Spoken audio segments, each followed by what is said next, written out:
Bueno, déjenme contarles algo, recordarles. Estamos en la quinta semana hablando ¿de qué? ¿Pero de qué tema? Sí, la iglesia, la pureza de la iglesia, pero ¿qué tema es la quinta semana? De los pastores. Dios mío, tanto tenemos que hablar de pastores. Sí, bueno, ahora se hace mucho más crítico la cosa, ¿verdad? Porque ahora estamos en una sociedad de cabeza con esto y qué bueno tener una iglesia que empiece a entender qué son los pastores para Dios en su palabra, no algún tipo de emotividad de alguien o de algún tipo de buen liderazgo según el mundo, sino cómo Dios ve a sus llamados, cuáles son las características y las marca en 1 Timoteo 3. Y por eso te pido que vayamos a 1 Timoteo capítulo 3. Y mientras vamos llegando, es para mí muy lindo poder estar en 5 semanas de pastores. Vas a ver que cuando pase el tiempo, vas a recordar esta serie, la vas a volver a escuchar y te vas a dar cuenta lo importante dedicarle tiempo a conocer quiénes son los pastores según Dios, los ancianos o obispos, porque pastor, anciano, obispo, como saben, es la misma persona, ¿verdad? Es la misma persona, no son tres. Y como decía, este tema es importante. Ahí quiero hacer la primera nota. ¿Están listos para la primera nota? Primer paréntesis. Me he informado que va a llegar un hombre aquí a Lima que se llama Kenneth Copeland. Kenneth Copeland no tiene en su teología el sufrimiento. Él predica que el sufrimiento no tiene lugar para los cristianos. Él predica que las riquezas son el derecho divino. Él predica que el creyente puede crear su propia sanidad. Damas y caballeros, en este mes va a llegar este hombre y este hombre es un falso maestro. Espero que nadie aquí en la iglesia se ocurra poder ni siquiera ir por lo menos, sino que sepan bien y estén bien informados que este hombre lo que está enseñando es una falsa doctrina. Y con eso empezamos hoy el último tema, el último punto de los pastores. No se olviden lo que estamos diciendo porque hay muchos lobos que toman a las ovejas y se las tragan. ¿Está claro? No, apenas escuchen eso, pongan off. No necesitan ni siquiera averiguar. Termino la nota ahí. Y nos metemos al tema. 1 Timoteo capítulo 3, del 1 al 7. Estamos absolutamente viendo 1 Timoteo 3 minimizados ante las demandas de un Dios 3 veces santo. R.C. Sproul decía en la Biblia, Dios no es santo. En la Biblia, para la Biblia, Dios es santo, santo, santo. Qué interesante. Ya estamos en el punto 2, virtudes del pastor.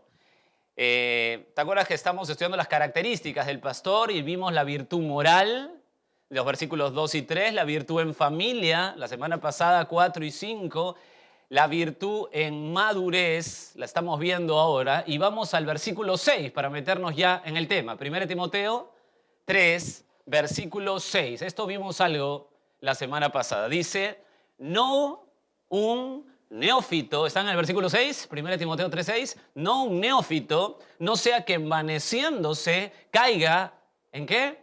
En la condenación del diablo. Vamos a ver, vamos a continuar la virtud en madurez del pastor. ¿Qué quiere decir que caiga en condenación del diablo? Ahí nos quedamos la semana pasada, ¿se acuerdan los que estuvieron aquí? ¿Qué quiere decir? ¿Que el diablo condena? ¿El diablo condena? ¿El diablo es juez? ¿Quién es el señor del infierno? ¿Quién es el señor de las tinieblas? ¿Quién puede matar tu alma y llevarla al infierno? ¿Quién? Solamente, escúchenme bien, solamente Cristo. Solamente Cristo. Entonces, ¿a qué se refiere cuando dice que caiga en la condenación del diablo? El contexto, se acordarán, nos habla de un neófito a quien, o recién plantado. ¿Se acuerdan? La palabra neófito era recién plantado, lo vimos la semana pasada. Un hombre nuevo en la fe, un hombre recién bautizado, como explicamos la semana pasada, el cual se envanece. Según el texto, ¿cuál es la palabra griega para envanecerse? ¿Se acuerdan? Muy bien, tufo. ¿Cómo olvidarse, verdad? Inflarse, hinchado de orgullo, hinchado de orgullo. ¿Qué es entonces caer en la condenación del diablo? Bueno, según el contexto, caer en la condenación del diablo es caer en el mismo juicio que Dios le dio al diablo. En el mismo juicio que Dios le dio al diablo. Esto es muy serio, ¿eh? Colocar en una iglesia a un neófito como líder de la iglesia, un recién convertido, es un peligro muy serio. Muy serio. No es que colocas un neófito y va a ser ineficaz en el ministerio, no es que va a demorar el crecimiento de la iglesia, sino que va a caer en lo que el diablo cayó ante Dios. ¿Y qué fue eso? ¿En qué cayó Satanás ante Dios? Orgullo.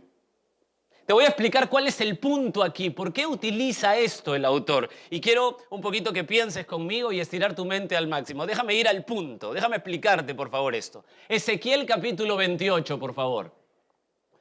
No pierdas 1 Timoteo 3, pero un ratito vamos a Ezequiel capítulo 28. Mientras vas llegando, déjame darte un poquito del contexto de Ezequiel capítulo 28. Desde el capítulo 26, el Espíritu Santo nos viene hablando ahí, a través de Ezequiel, sobre el juicio contra Tiro, ciudad que hoy se encuentra en el Líbano. Está en la costa oriental del mar Mediterráneo. En el tiempo de Ezequiel, Tiro venía de ser la ciudad más importante de la Fenicia oriental, la cual estaba constituida por 5 ciudades, que son Arados, Biblos, Birutos, que ahora es Beirut, Tiro y Sidón. El nombre étnico, esto es bien interesante, esto encontré bien interesante, el nombre étnico que se le daba a Tiro, que se le daban, a los fenicios, era Kenaani, que es la frase cananeos, hijos de Canaán.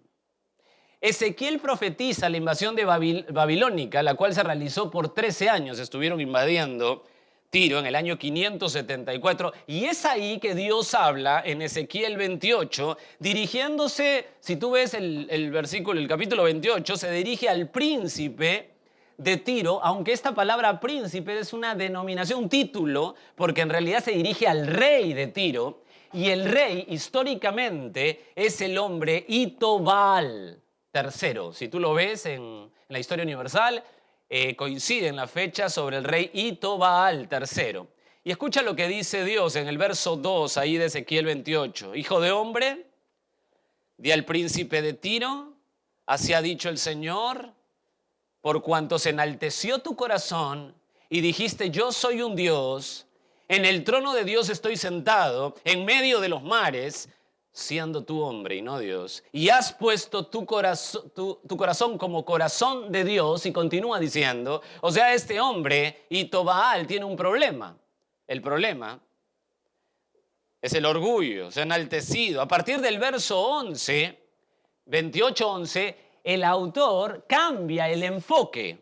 Cambia el enfoque. Yo quiero que lo veas porque es bien interesante cómo cambia el enfoque. Le está acusando al rey de Tiro, a Itobaal III, de haber caído en orgullo. Él cree que es el dueño de la ciudad, que por él se hizo todo. Como hoy caen muchos pastores en esto. Como que por él hizo todo, ¿verdad? Pero a partir del verso 11 cambia el enfoque y se dirige no al rey, sino al que está detrás del rey, la fuente del orgullo. Mira el verso 11 de Ezequiel 28. Vino a mí palabra del Señor diciendo, hijo de hombre, levanta endecha sobre el rey de Tiro y dile, así ha dicho el Señor, tú eras el sello de la perfección, lleno de sabiduría y acabado de hermosura. En Edén, en el huerto de Dios estuviste. ¿Usted cree que el rey de Tiro y Tobaal estuvo en el Edén, en el huerto de Dios? No, está hablando al que está detrás de esto, ¿verdad? En el huerto de Dios estuviste, de toda piedra preciosa era tu vestidura, de cormerina, topacio, jaspe, crisólito, berilio, ónice, de zafiro, carbunclo, esmeralda y oro. Los primores de tus tamboriles y flautas estuvieron preparados para ti en el día de tu creación. Tú, querubín grande, el rey Tobaal no era querubín, ¿verdad? Tú, querubín grande, protector, yo te puse en el santo monte de Dios y allí estuviste en medio de las piedras de fuego. Te paseabas. Verso 15, perfecto eras en todos tus caminos desde el día que fuiste creado. Es decir, le está hablando a Satanás y Satanás es un ser creado. Hasta que se halló en ti maldad. A causa de la multitud de tus contrataciones fuiste lleno de iniquidad y pecaste, por lo que yo te eché del monte de Dios y te arrojé de entre las piedras del fuego, oh querubín protector. Obviamente se está refiriendo, quita la mirada del rey de Tiro en el año 574 y se refiere al que está detrás del trono, o sea, al mismo Satanás, y empieza a describir lo que era Satanás.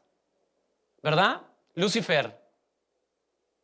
¿Saben? Cuando usted compara los nombres Gabriel, Lucifer y hay uno más, Miguel, el nombre, el sentido del nombre quizás más hermoso es Lucifer, ¿no? O Luzbel, que es lucero de la mañana. Qué nombre tan hermoso, qué nombre tan bello. ¿Por qué lo echaron? ¿Cuál fue el pecado? ¿Cuál fue el pecado de Satanás? ¿Por qué lo echaron a Lucifer? Por favor, mira que es más claro Isaías 14. Recorre conmigo la Biblia. 14, 12 al 15. ¿Cómo caíste del cielo, oh lucero, hijo de la mañana? Ahí está. Cortado fuiste por tierra. Estoy leyendo Isaías 14, verso 12. Tú que debilitabas a las naciones, tú que decías en tu corazón, escucha lo que decía en el corazón, Satanás, subiré al cielo, en lo alto, junto a las estrellas de Dios levantaré mi trono y en el monte del testimonio me sentaré a los lados del norte. Sobre las alturas de las nubes subiré y seré semejante al Altísimo. ¿Cuál es el pecado ahí? Pecado de orgullo. Pero mira el verso 15 porque ahí está la clave para dar al punto de 1 Timoteo 3, 1 Timoteo capítulo 3, verso 6. Mas tú derribado eres hasta el Seol, a los lados del abismo. El orgullo lo llevó a Satanás a salir, fue desterrado, fue derribado. ¿Cuál es el punto? Si regresas ahora, ¿ya entiendes cómo es esto? Le está hablando el rey de Tiro, después pasa atrás del trono, le está hablando a Satanás, ya viste el pecado de Satanás, porque has visto que si colocamos un neófito en la iglesia, ese neófito puede caer en la condenación del diablo, en la misma condenación que cayó el diablo, es decir, orgullo. Pero en el verso 15 de Isaías 14 dice, mas tú derribado. ¿Cuál es el punto aquí? Regresa a 1 Timoteo 3:6. No un neófito, no sea que envaneciéndose caiga en la condenación del diablo. Es decir, si la iglesia, escúchame bien, eleva a un hombre neófito, Dios por cuidar la pureza de la iglesia lo derriba. La iglesia se arriesga en colocar a un hombre en el liderazgo que sea un nuevo creyente.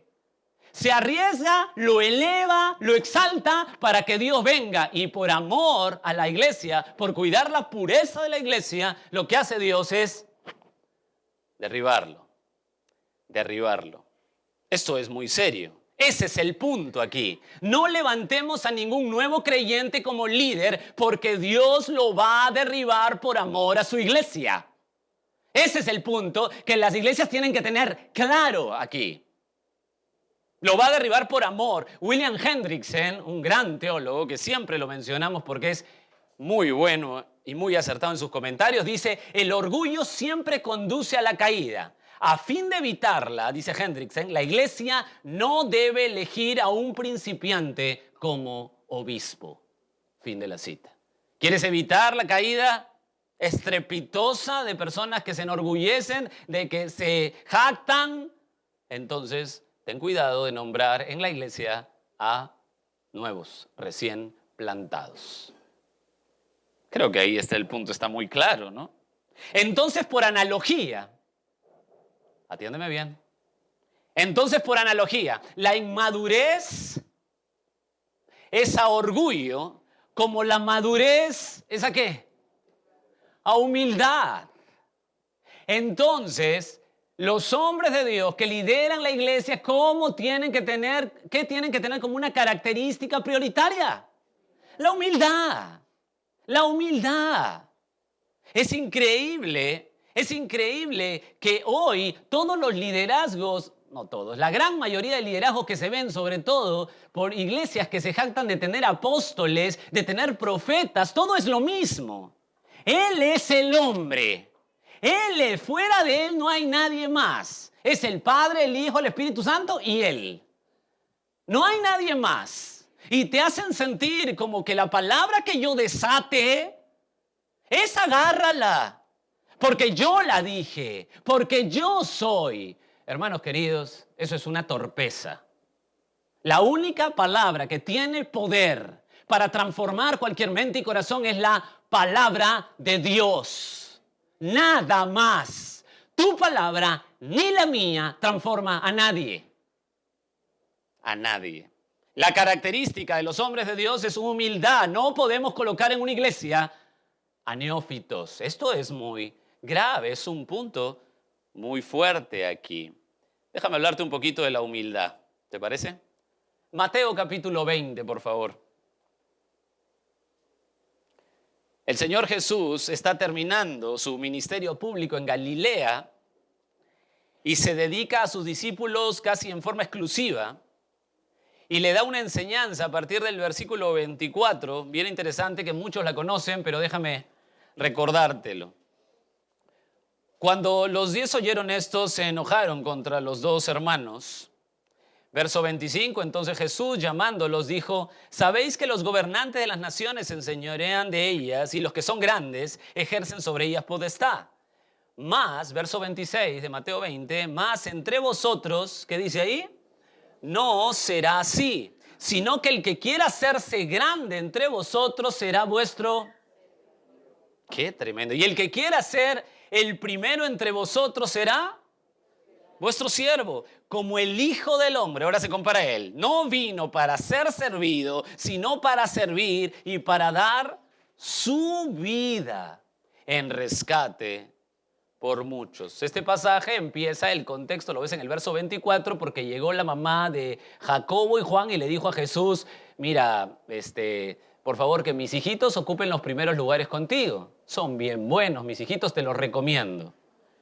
Los otros 10 se enojaron, obviamente, y no se enojaron porque la mamá dijo eso, se enojaron porque ellos querían ser los primeros.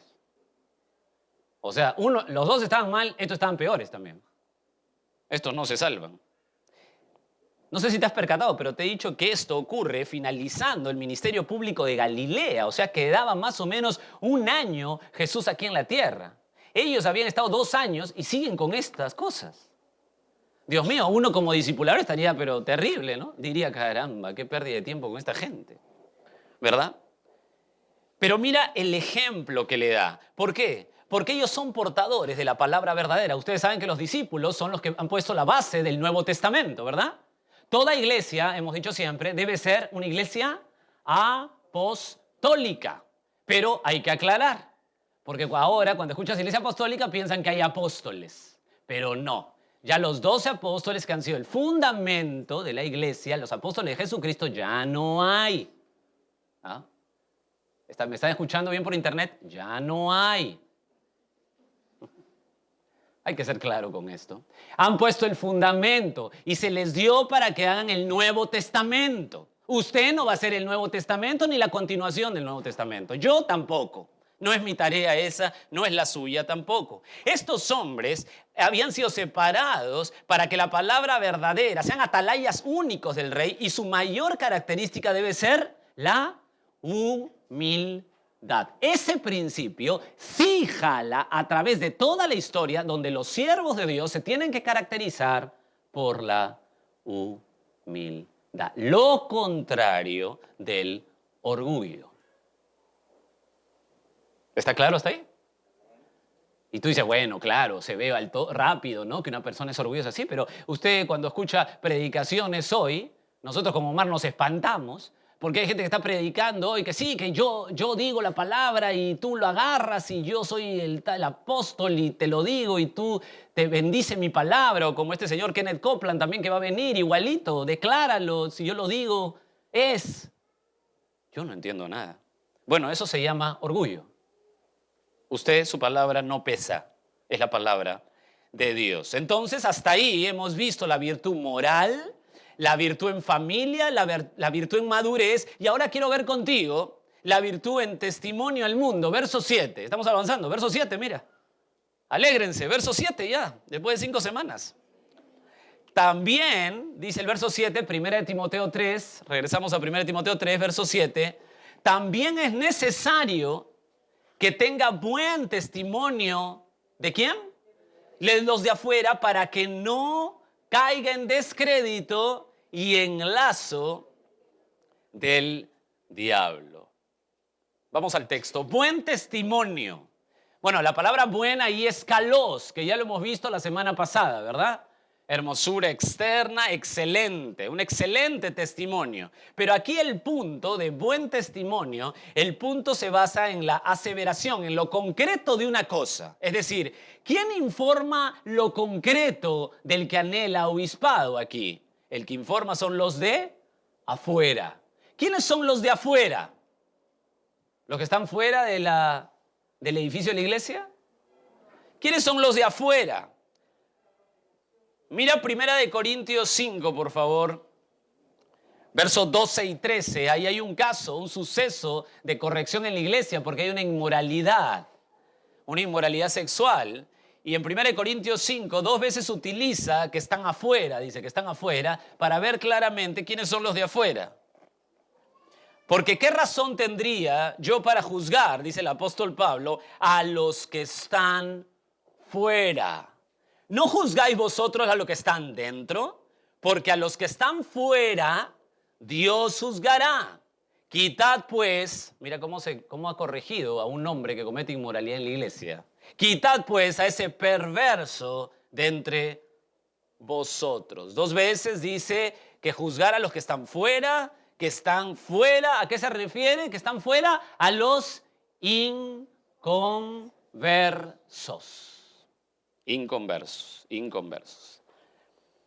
Un hombre aquí en la congregación cayó en pecado en 1 Corintios 5 y Pablo dice hay que corregir a los de adentro de la iglesia, a los de afuera, los inconversos, Dios se encarga. Los de afuera son los inconversos. ¿Cuál es la idea? La idea la resume, me parece magistralmente, Jason Fawcett en su comentario, dice en forma muy acertada, dice, lo que quiere decir es que con el fin de ser efectivo obispo, el hermano debe ser conocido aún por la gente del mundo con quienes está o ha estado en contacto como un hombre de carácter, un hombre al cual no es posible levantar ningún cargo justo de infamia moral. Fin de la cita. Es decir, que los de afuera tienen que apuntar bien la vida del que anhela obispado. Los inconversos. Los inconversos, claro, uno se pone a pensar y dice, bueno, nosotros estamos perseguidos por los inconversos. La iglesia de Cristo siempre va a ser odiada. Pero aquí lo que estamos hablando es que a pesar de que tú vives las bienaventuranzas en tu trabajo, en tu lugar de estudio, y a pesar de que va a terminar, como dice el versículo 12 de Mateo 5, que vas a ser totalmente vituperado, te van a burlar de ti y lo que sea, la gente ve tu carácter intachable, que no transas con la mentira, que siempre estás en el lado de la justicia. Entonces la gente dice, mira, este tipo no lo soporto, no soporto su fe, pero a este hombre no lo puedo apuntar de nada. Testimonio de los de afuera. Estamos hablando, por supuesto, de cargos justos, de infamia moral, ¿no? ¿Para qué? ¿Para qué se tiene que tener ese buen testimonio, según el pasaje en el verso 7, 1 Timoteo 3, 7? ¿Para qué? Para que no caiga. Esa palabra caiga es un subjuntivo en el griego. Y usted me dirá, ¿y a mí qué me importa que sea un subjuntivo en el griego? No, sí te tiene que importar, porque quiere decir que es la conclusión del pasaje. Aquí está el punto. ¿Por qué el que anhela obispado tiene que tener un buen testimonio de los de afuera? El subjuntivo, o sea, la conclusión es para que no caiga en, primero, Descrédito. ¿Qué significa descrédito? Es un vituperio, una afrenta, una burla por causa de Cristo. Es muy interesante, escúchame bien esto, porque si no tiene el que anhela obispado o el pastor buen testimonio de los de afuera, puede caer en descrédito. ¿Y qué significa descrédito? Que causa burla al nombre de Cristo. Hoy hay muchísimo de eso. Hace poco fui a visitar a una señora que tiene un nido por acá, cerca de acá, porque queremos ampliar un poquito para estudiar también los domingos. Va a haber otra escuela bíblica, si Dios lo permite, los domingos. Y la señora me hablaba, una persona que era de afuera, me hablaba y me decía, y me hacía un montón de preguntas porque había escuchado que los cristianos son medios escandalosos,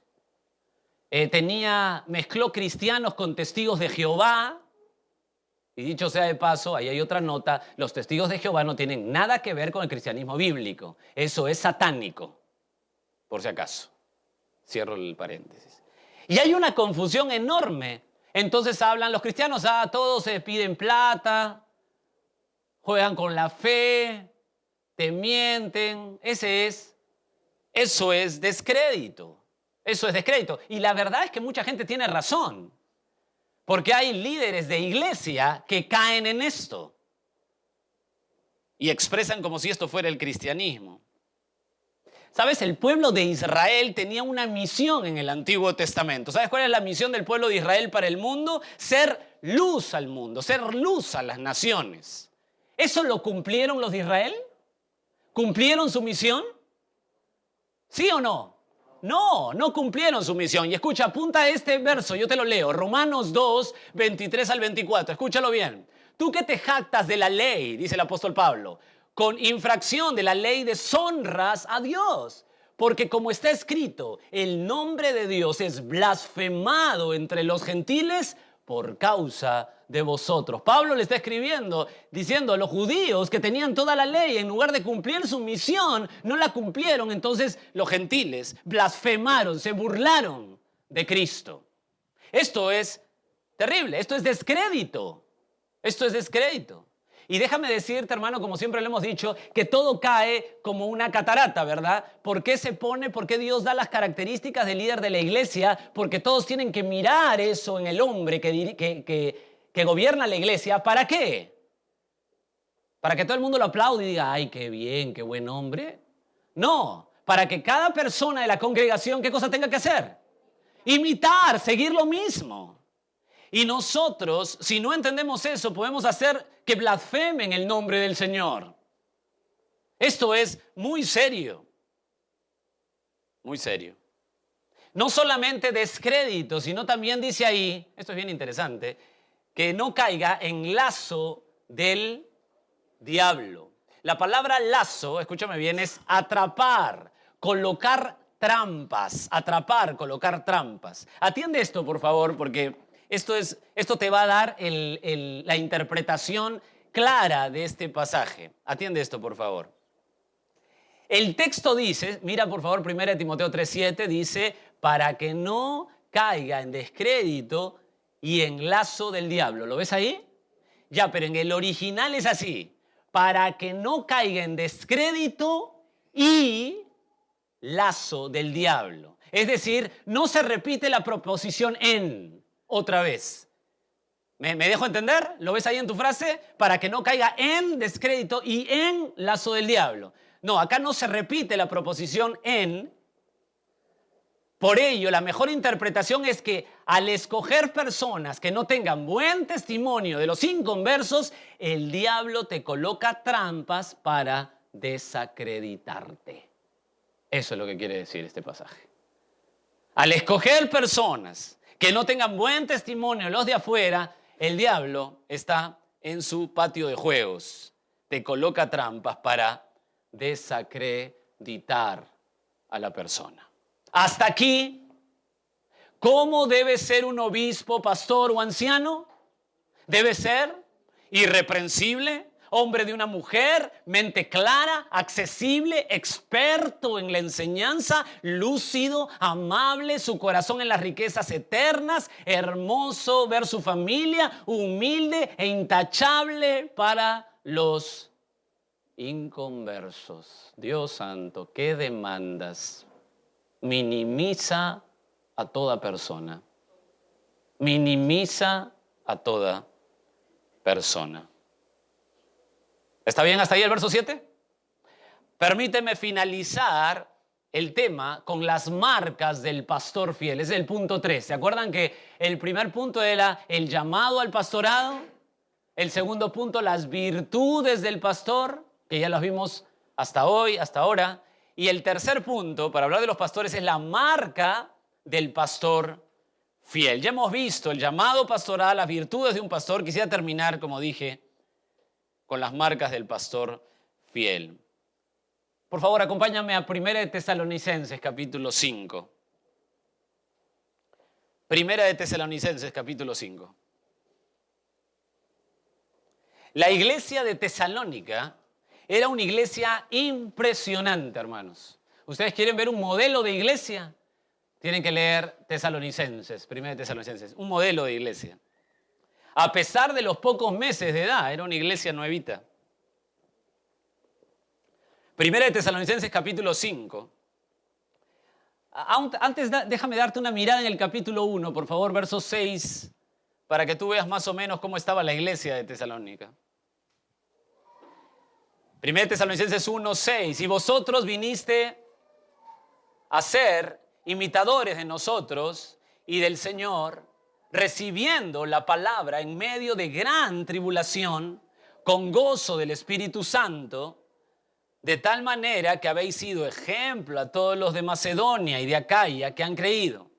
Porque partiendo de vosotros ha sido divulgada la palabra del Señor, no solo en Macedonia y Acaya, sino que también en todo lugar vuestra fe en Dios se ha extendido, de modo que nosotros no tenemos necesidad de hablar nada, porque ellos mismos, verso 9, estoy leyendo el capítulo 1, porque ellos mismos cuentan de nosotros la manera en que nos recibiste y cómo os convertisteis, escucha esa frase, de los ídolos a Dios, para servir al Dios vivo y verdadero y esperar de los cielos a su Hijo, al cual resucitó de los muertos, a Jesús, quien nos libra de la ira venidera. Hasta el versículo 10 vemos un resumen de cómo estaba la iglesia. Esta iglesia crecía espiritualmente. Escúchenme bien, esta iglesia crecía y evangelizaba terriblemente. Eran un peligro para las huestes satánicas. Oye, hermanos, ¿cómo anhelamos una iglesia que evangelice siempre? Siempre. 365 días, que tu mente esté presente, que tú estás vivo si eres creyente verdadero, solo por el hecho de evangelizar. Esta iglesia evangelizaba constantemente, crecía, esperaba al Señor, así termina el verso 10, ¿no? Una maravilla, una maravilla. También tenía que ajustar tuercas, obviamente, porque no existe iglesia perfecta, ¿verdad? ¿Por qué la iglesia no puede ser perfecta? ¿Por qué no puede ser perfecta? Porque asiste usted y yo, pues. O sea, si yo asisto, tiene que ser imperfecta. Mi ministerio siempre será una lucha por mi imperfección y por mi humanidad caída. Siempre será así, por eso que no hay iglesia perfecta. Tenían que ajustar tuercas y si ves el capítulo 5, ahora verso 14, hay algunas cosas que había que ajustar. Por supuesto no estaban en problemas graves, pero sí tenían que ajustar. También os rogamos, hermanos, dice el verso 14 del capítulo 5, que amonestéis a los ociosos. O sea, habían ociosos. Que atendéis a los de poco ánimo. Había gente que estaba desanimada. Que sostengáis a los débiles, que seáis pacientes para con todos. Quizá en algunas facetas habían perdido un poquito la paciencia. Mirad que ninguno pague a otro mal por mal. Quizá habían algunas desavenencias entre algunos hermanos y en lugar de no pagar mal por mal, estaban pensando en algún tipo de venganza quizá. Antes seguid siempre lo bueno, unos para con otros y para con todos. Es decir, no había problemas graves, pero la iglesia se caracterizaba por ser una iglesia maravillosa que crecía en el Evangelio, crecía en la tarea que Dios le había dado. En ese ambiente de iglesia, el apóstol quiere que se sigan animando unos a otros después de hablar, escúchame bien para ordenarte, después de hablar del regreso de Jesucristo. Si tú ves el capítulo 4, del verso 13, ¿lo ves ahí? Capítulo 4, 13. ¿Lo tienen ahí? Hasta el capítulo 5, verso 11, el tema es el regreso de Jesucristo. Y explica que si la iglesia tiene un futuro maravilloso, escúchame bien porque esto podemos caer nosotros también, si la iglesia sabe y entiende que tiene un futuro maravilloso, entonces tiene que aprender que tiene que tener un presente con toda fuerza y ánimo. No es porque tengas un futuro maravilloso, hoy digas, bueno, se acabó mi responsabilidad, ¿para qué? Si ya Dios viene, ¿para qué voy a hacer más? Se me acabó el ánimo de servir. No. Si tú sabes que tienes un futuro maravilloso, tu presente tiene que ser con toda fuerza y todo ánimo. Justamente por eso el apóstol le daba ese ánimo a la iglesia. Y la pregunta es, ¿cómo puedo tener ánimo y fortaleza? Y ahí empieza lo que quiero tocar contigo, el verso 12. A partir del verso 12 empieza a dar una serie de directrices para ello, es decir, para describir cómo vivir en la iglesia hoy. Estamos esperando el regreso de Jesucristo, ¿verdad? Ustedes saben que Cristo va a venir. Y va a venir, ¿eh? Te aseguro que va a venir. Pero mientras esperamos su venida, que puede ser prontito, nosotros con toda fuerza vivimos en la iglesia. ¿Y cómo se hace esto? Y ahí empieza a hablar el verso 12 hasta el verso 22.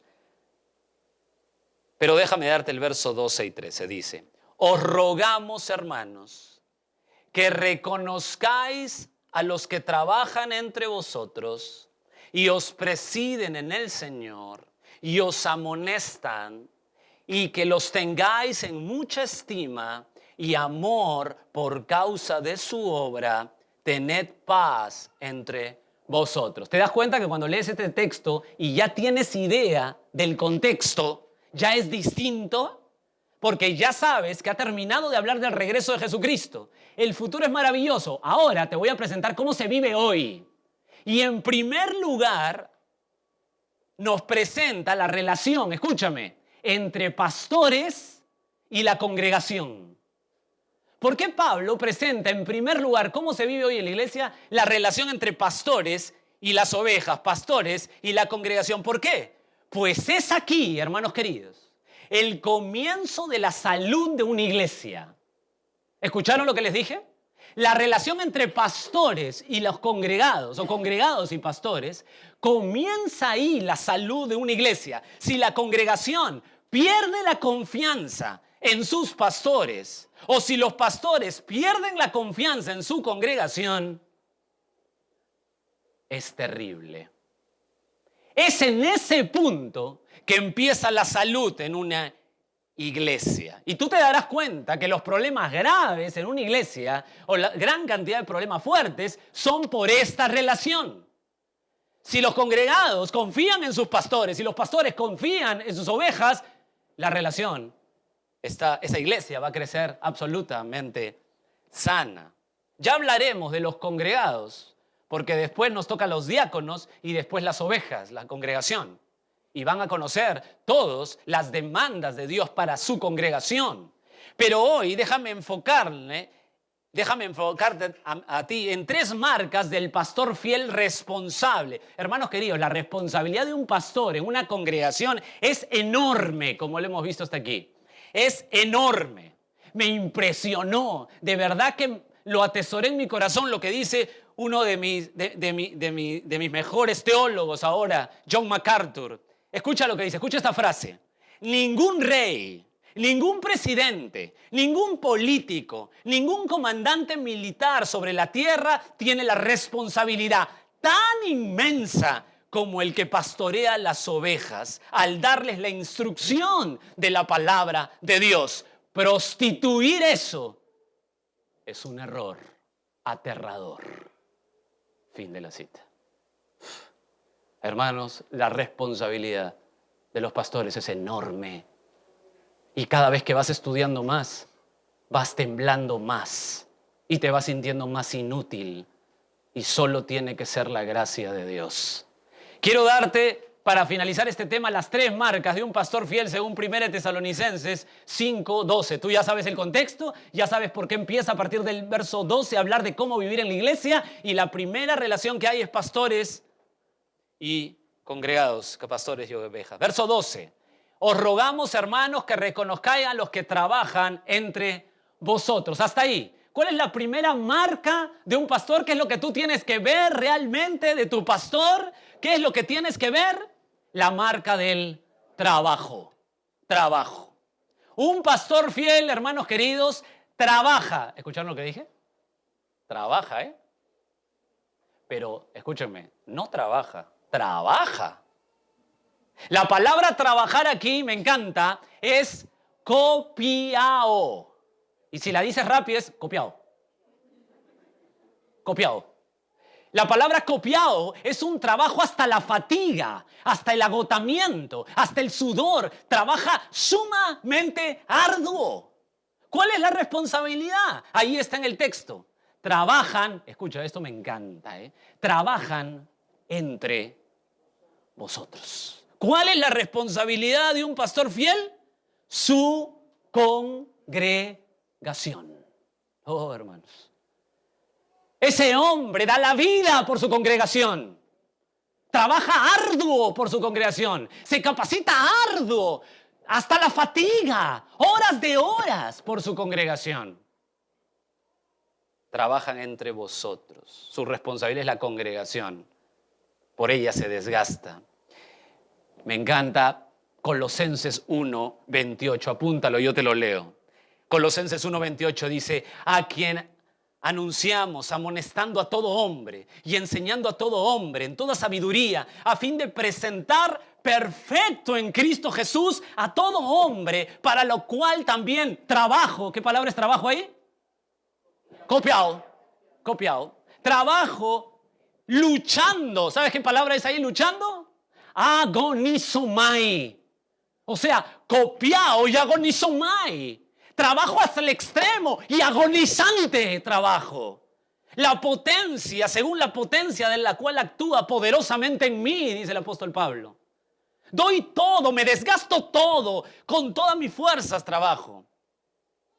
¿Por qué? Porque el pastor, la marca del pastor fiel, la primera que trabaja, el pastor quiere ver a los hombres y mujeres. Omar y yo queremos verlos a ustedes, hombres y mujeres tan parecidos a Cristo.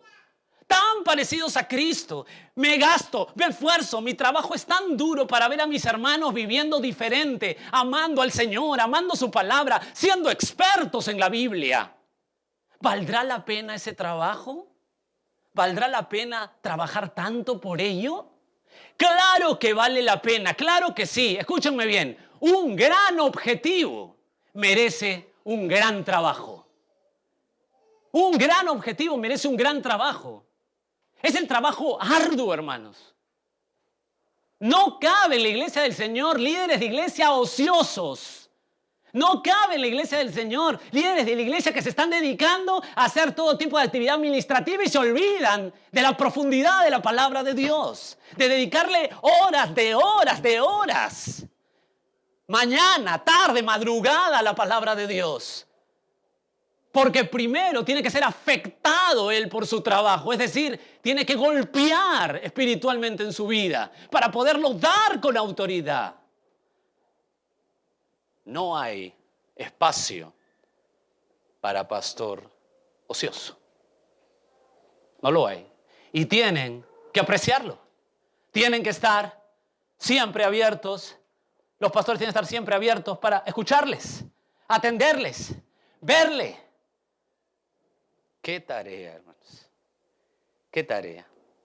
Déjame complementar eso con 1 Corintios 9, que me encantó este pasaje estudiarlo en la semana. 1 Corintios capítulo 9, por favor.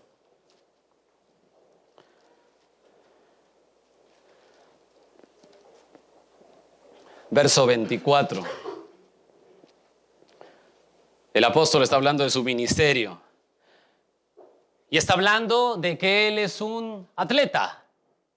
¿No sabéis que los que corren en el estadio, todos a la verdad corren, pero uno solo se lleva el premio? Corred de tal manera que lo obtengáis. Hermanos queridos, el trabajo que esto tiene que ser pastoral y también tiene que ser de la congregación, tiene que esforzarse tanto espiritualmente que no corramos la carrera por participar. Corramos la carrera para ganarla. Esa es la idea. De tal manera que lo obtengáis. Verso 25, todo aquel que lucha, de todo se abstiene. Ellos a la verdad, está hablando de los atletas, recibir una corona corruptible, pero nosotros una incorruptible. Así que en conclusión, yo de esta manera corro. No como a la aventura, de esta manera peleo, no como quien golpea al aire, sino que golpeo mi cuerpo y lo pongo en servidumbre, no sea que habiendo sido yo heraldo para otros, yo mismo venga a ser eliminado. Posa tu mirada en el verso 25. Todo aquel que lucha. La palabra ahí es la misma que vimos en Colosenses 1, que era agonizomai. Agonizomai. Hermanos queridos, el trabajo del ministerio tiene que llevar a un trabajo constante, copiado, arduo, que sudas y agonizar. Qué tremendo es esto. Es un esfuerzo al máximo, agonizomai. Un esfuerzo al máximo nivel. ¿Te imaginas pastores así para su congregación? Que amen y se esfuercen y quieran darte lo que es y que no se casen con nadie, que no tengan temor a la verdad. Que amen a la congregación de tal manera que su nombre quede pequeñito para que Cristo sea el único. Qué tarea, qué trabajo, qué arduo. Un gran objetivo, hermanos, merece un gran trabajo. La tarea de sus pastores aquí es que ustedes no solamente vengan a un servicio, sino que de lunes a domingo amen a su Señor, se postren ante su Rey, coman la Biblia y sean expertos en la palabra de Dios, para que nadie, no importa dónde vayan o dónde viajen, nadie les mienta. Segunda marca, está en el verso 12 también. Ya vimos la marca del trabajo. Segunda, la marca de la autoridad. Mira el verso 12. Os rogamos, hermanos, que reconozcáis a los que trabajan entre vosotros y os presiden. Estoy en 1 Tesalonicenses 5:12. Presiden en el Señor. La palabra presiden, ya lo hemos visto, es estar de pie ante. Los pastores, hermanos queridos, y esto para redondear lo que hemos visto antes, los pastores gobiernan la iglesia, pues una autoridad delegada, pero al mismo tiempo es una autoridad delegada, pero también limitada. No es que el pastor gobierna la iglesia como le da la gana. Nos hemos tomado 2 semanas anteriormente para explicar la autoridad pastoral. Un pastor no gobierna una iglesia como le da la gana o como ese día se levantó o como siente. Eso es un delito. ¿Se acuerdan que vimos eso? Más o menos. Están en peligro, ¿eh? Están en peligro. Déjame recordarte un poco, déjame mencionarte Tito 2:1, por favor. Tito 2:1, pero tú habla lo que está de acuerdo con la sana doctrina. Pablo le dice a Tito, como pastor de Creta, Tito, tú habla la sana doctrina, pero por favor limítate ahí, ¿eh? Tú no eres más allá. Tú no tienes autoridad más allá. Limítate a las sanas palabras. Eso sí, dilo con todo, porque esa es la autoridad de la iglesia. Cristo, nada más que Cristo. ¿Se acuerdan que pusimos el ejemplo de un policía de tránsito? ¿Se acuerdan? ¿No?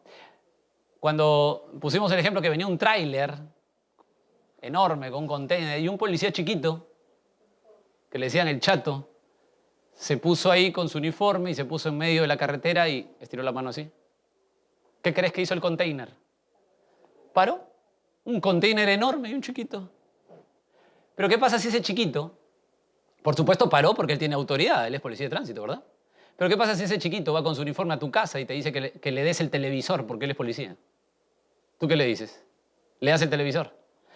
No, pues. Bueno, así de absurdo es que una persona se someta a una autoridad eclesial que está fuera de la palabra de Dios. Así de absurdo es.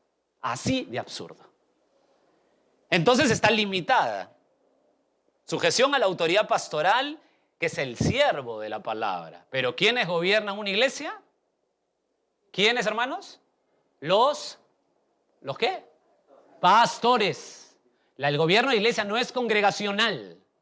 Son los pastores según el Nuevo Testamento. Pastores que están sujetos a Cristo. Esos son. Una más. Primera de Pedro, capítulo 5. ¿Están bien hasta ahí, hermanos? Primera de Pedro, capítulo 5. Verso 1. Me encanta este pasaje de Pedro. Ruego a los ancianos. ¿Cómo empieza Pedro? Ruego. El apóstol Pedro ruega a los ancianos que están entre vosotros, yo anciano también con ellos y testigo de los padecimientos de Cristo, que soy también participante de la gloria que será revelada. Apacentad la grey de Dios que está entre vosotros, cuidando de ella. Escucha ahí. No por fuerza, sino voluntariamente, no por ganancia deshonesta, sino con ánimo pronto, no como teniendo señorío sobre los que están en vuestro cuidado, sino siendo ejemplos de la grey. ¿Por qué para usted es correcto y bíblico y una orden sujetarse a su pastor? Porque es ejemplo de la grey. Qué interesante es esto. Los que gobiernan la iglesia, déjame darte una notita ahí de los que gobiernan la iglesia, ¿está bien? ¿Están bien? ¿Están bien, no? Más o menos. Déjame darte una notita ahí. Los que gobiernan la iglesia, dice, son ancianos. Bueno, mejor para no ser así. Pastores. Anciano no. Pastores. O sea, hay una pluralidad. Hoy su iglesia tiene 2 pastores que gobiernan la iglesia y hay una pluralidad. No solo hay una pluralidad, sino que hay una paridad. Nunca en el Nuevo Testamento no existe un cuerpo pastoral como un superpastor. Ancianos, pastores, obispos y superpastor. No existe en el Nuevo Testamento eso. Hay una pluralidad, o sea, no puede ser un pastor que dirija la iglesia, tiene que ser por lo menos 2, y tiene que ser una paridad, es decir, un pastor 1 tiene la misma autoridad que el pastor que entró en el número 20. La misma autoridad en la iglesia.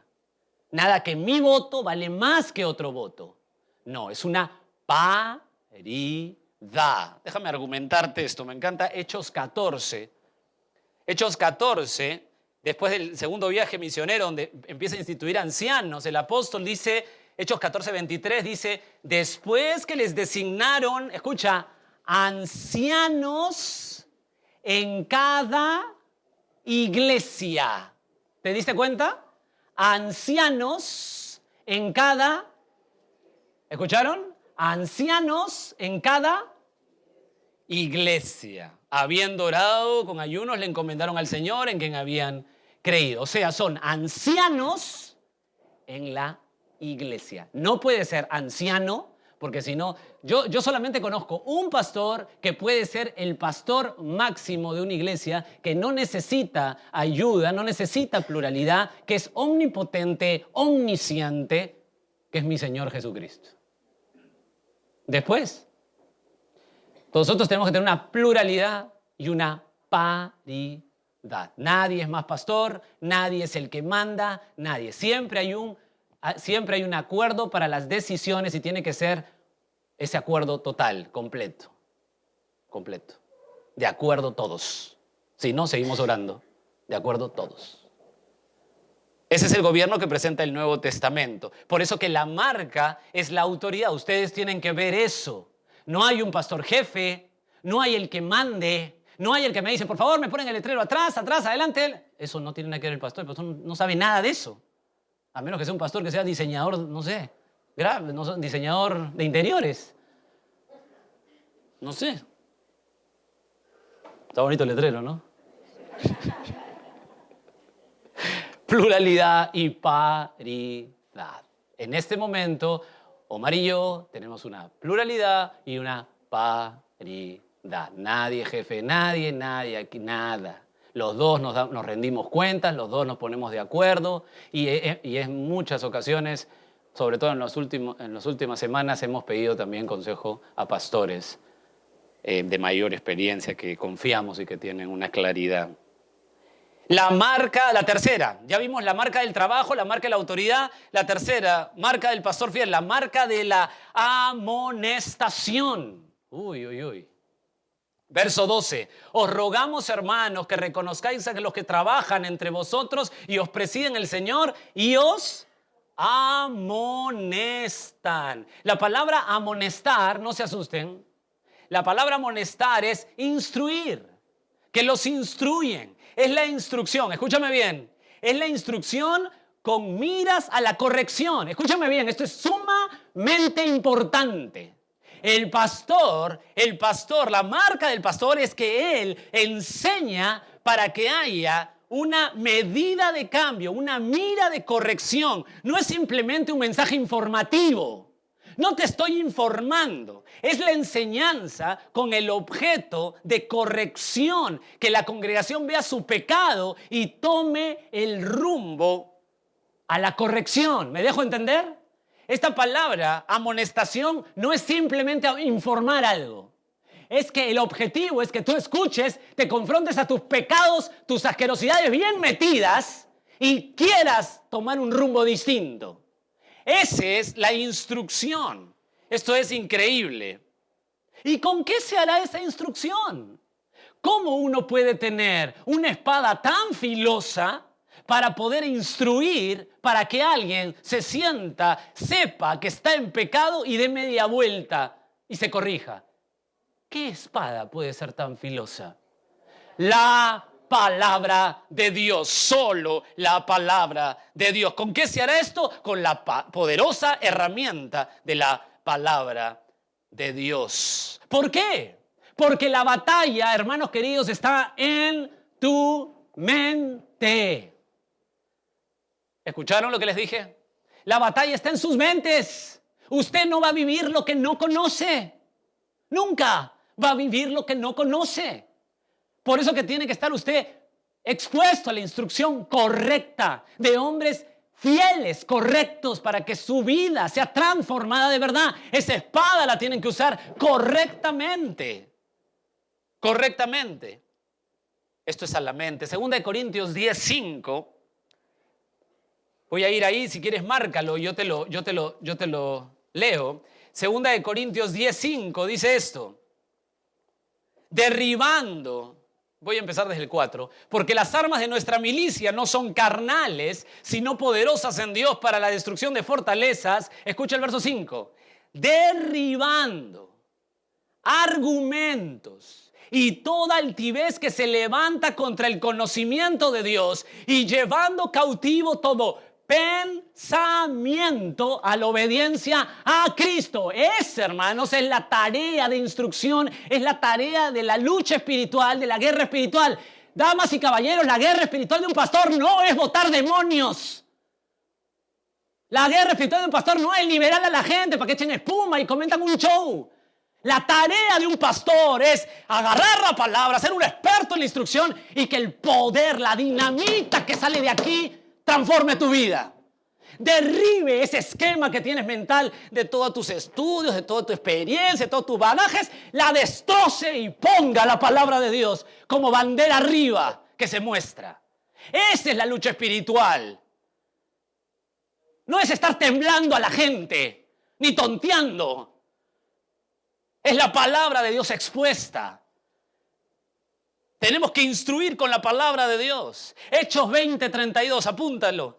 Hechos 20:32, apúntalo por favor. Ahora, hermanos, os encomiendo a Dios y a la palabra de su gracia que tiene. Escucha, cómo me encanta esto. El apóstol Pablo le está hablando a pastores en Éfeso, en una reunión en Mileto, y les dice, la palabra de Dios que tiene poder para sobreedificaros y daros herencia con todos los santificados. Hermanos queridos, la palabra de Dios es TNT.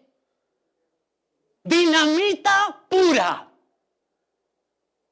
Pero cuando se expone, no cuando yo doy mis ideas, mis experiencias, no, cuando yo hablo lo que dice la Biblia, poder, dice el apóstol Pablo a los pastores, encomiendo a la palabra de su gracia que tiene poder para sobreedificaros.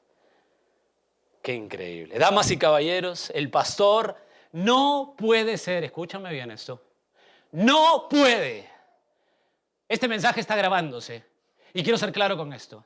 El pastor no puede ser un mediocre en la preparación bíblica. Es un delito del más alto grado. No puede ser mediocre en la preparación bíblica. Richard Baxter, un puritano, decía esto. Escucha lo que dice Richard Baxter, por favor.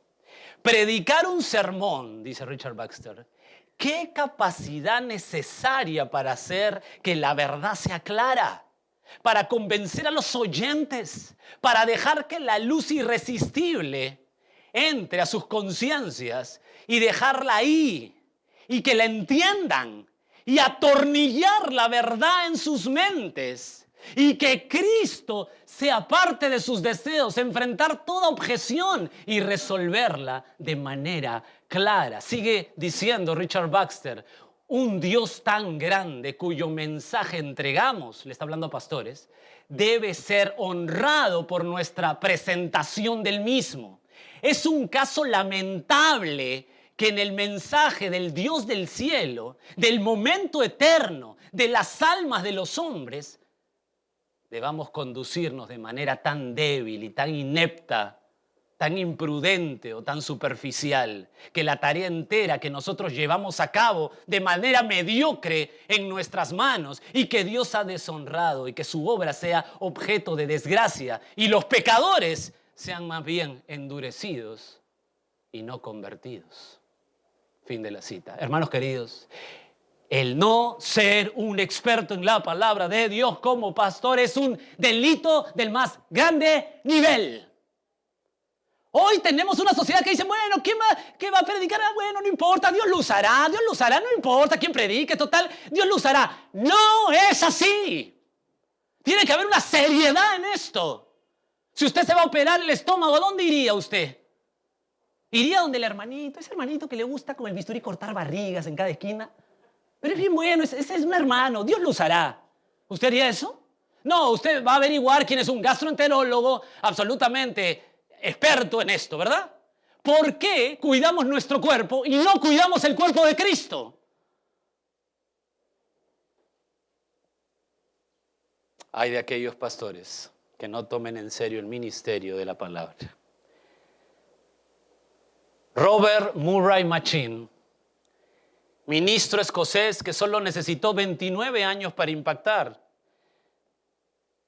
su ámbito, pues murió a esa edad muy joven. Él dijo una frase que creo resume todo lo que hemos visto hasta aquí de 1 Timoteo 3, del 1 al 7 sobre los pastores. Robert Murray Machin dijo lo siguiente, escucha. La mayor necesidad de mi congregación es mi propia santidad. La mayor necesidad de mi congregación es mi propia santidad. Que Dios nos guíe en esta iglesia a tener pastores sometidos, que tiemblen ante el Dios viviente y tener una congregación que ore por sus pastores, que ame a sus pastores, que confíe en sus pastores porque ellos trabajan arduamente, porque ellos se esfuerzan al máximo, porque los amonestan en la palabra de Dios. No los soban, los instruyen. No se casan con nadie. Dicen la verdad de la Biblia para que todo argumento que está en contra de la palabra de Dios sea destrozado por el poder de Cristo. Terminamos con los pastores hoy.